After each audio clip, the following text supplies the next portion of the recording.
মার্কিন প্রেসিডেন্ট হিসেবে দ্বিতীয় মেয়াদে ক্ষমতায় আসার পর থেকেই নানান বিতর্কিত কর্মকাণ্ডে ইউরোপের সঙ্গে দূরত্ব বাড়িয়েছেন ডোনাল্ড ট্রাম্প। কখনো একতরফা শুল্ক আরোপ, আবার কখনো গ্রিনল্যান্ড দখলের হুঁশিয়ারি দিয়ে ইউরোপীয় মিত্রদের আস্থা হারিয়েছেন তিনি। এবার ইরান যুদ্ধের জের ধরে যুক্তরাষ্ট্রের ওপর তীব্র বিরক্তি প্রকাশ করতে শুরু করেছে ইউরোপীয়রা। এতে করে যুক্তরাষ্ট্রের ওপর ইউরোপীয়দের ঐক্যে ভয়াবহ আকারে ফাটল ধরতে শুরু করেছে। ফলে যুক্তরাষ্ট্রের নেতৃত্বাধীন নেটোর জোটের ভবিষ্যৎ এখন অন্ধকারের দিকে যাচ্ছে বলে মনে করছেন অনেকে। বিগত কয়েক দশক ধরে নেটো জোট একটি সহজ ভিত্তিতে টিকে ছিল, আর তা হল যুক্তরাষ্ট্র নেতৃত্ব দেবে আর তাদের ইউরোপ অনুসরণ করবে।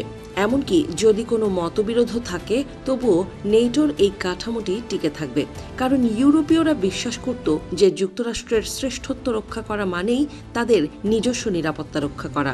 কিন্তু ইরান যুদ্ধ শুরু হতেই সেই সূত্রটি এখন রিয়েল টাইমে ভেঙে পড়ছে। ইরানের বিরুদ্ধে যুদ্ধে নামতে মার্কিন প্রেসিডেন্ট ট্রাম্পের আহ্বানে সরাসরি নাকচ করে দিয়েছে জার্মানি, ফ্রান্স, যুক্তরাজ্য ও স্পেনের মতো ইউরোপীয় মিত্ররা।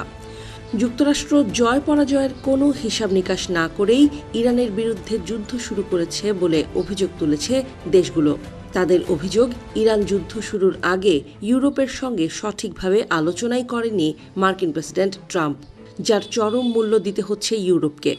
ট্রাম্পের একতরফা সিদ্ধান্ত এবং মিত্রদের হুমকি পর্যন্ত দেওয়ার প্রবণতা নেটো জোটকে একটি মার্কিন সাম্রাজ্যের হুকুমদার জোটে পরিণত করা হচ্ছে বলে মনে করছেন ইউরোপীয় নেতারা। ওয়াশিংটন তার মিত্রদের সার্বভৌমত্বের চেয়ে নিজের একতরফা ক্ষমতা প্রদর্শনকে বেশি গুরুত্ব দিচ্ছে বলেও মনে করছেন তারা। ফলে যুক্তরাষ্ট্রের নেতৃত্বাধীন নেটো জোটের ভবিষ্যৎ নিয়ে এখন সন্দিহান ইউরোপীয় নেতারা।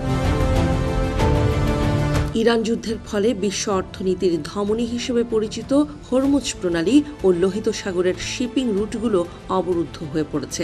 ফলে বিশ্ববাজারে তেলের দাম এখন আকাশচুম্বী। একই সঙ্গে গ্যাস সরবরাহও বিঘ্নিত হচ্ছে। ফলে মধ্যপ্রাচ্যের তেলের ওপর নির্ভরশীল ইউরোপের দেশগুলোতে বৈশ্বিক বাজার দর বৃদ্ধির কারণে তারা ভয়াবহ মুদ্রাস্ফীতির শিকার হচ্ছে।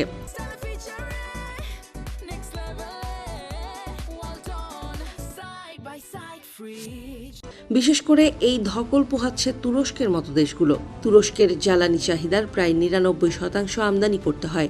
ফলে ট্রাম্প ইরান যুদ্ধ শুরু করায় এখন চরম অর্থনৈতিক ঝুঁকিতে পড়েছে নেটো জোটভুক্ত তুরস্ক।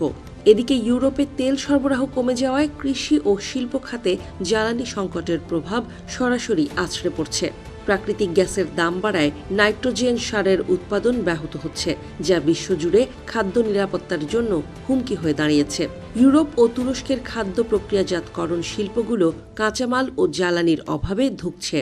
এর ফলে রুটি, মাংস ও দুগ্ধজাত পণ্যের দাম সাধারণ মানুষের নাগালের বাইরে চলে যাচ্ছে। সব মিলিয়ে ট্রাম্পের শুরু করা ইরান যুদ্ধ ইউরোপের নিজস্ব সামরিক উৎপাদন ক্ষমতাকেও পঙ্গু করে দিচ্ছে। জ্বালানি ও রাসায়নিক কাঁচামালের সংকটে ইউরোপের গোলাবারুদ তৈরির কারখানাগুলো উৎপাদন বাড়াতে ব্যর্থ হচ্ছে।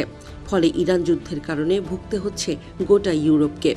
এছাড়া যুদ্ধ ক্রমেই তীব্র হওয়ায় নেটোরও এই যুদ্ধে জড়িয়ে পড়ার আশঙ্কা তৈরি হয়েছে। কিন্তু কোনোভাবেই ইরানের সঙ্গে যুদ্ধে জড়াতে রাজি নয় ট্রাম্পের ইউরোপীয় মিত্ররা। এসব কারণে যুক্তরাষ্ট্রের নেতৃত্বাধীন নেটো জোটের মধ্যে অস্থিরতা শুরু হতে পারে বলে ধারণা করা হচ্ছে।